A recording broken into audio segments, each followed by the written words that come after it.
Aduna mensahe si Mayor Inday Sara Duterte sa mga Dabawen ug mga Mindanawan karong pagsaulog sa atong Pasko. Anang report ni Sheila Vergara Rubio.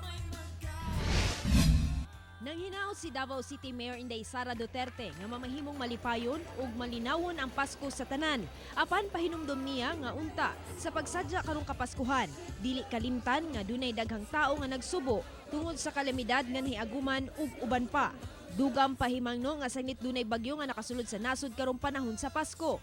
Magbantay ug mag-andam aron makalikay sa disgrasya. I suggest we should stay indoors and prepare ang ato ang mga kaugalingon. Usually basta na ay bagyo, maapektuhan ang ato ang internet, ang kuryente, ang tubig.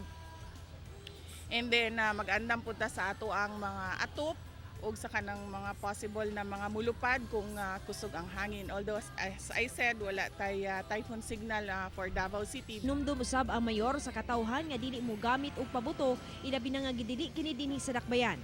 Ugaling dunay buot musupak sa balaudnon sa syudad. Hinumduman nga idonar na lang ang kwarta sa mga nanginahanglan kaysa sa sunugon kini sa pabuto.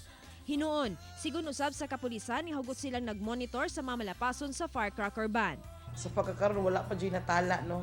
May rasad nga, wala pa natala o kung magpadayon. Wala pa tayo natala ang violators with regard sa firecracker. Kauban si Bebot Kahes sa kamera. Ako si Sheila Vergara Rubio para sa One Mindanao.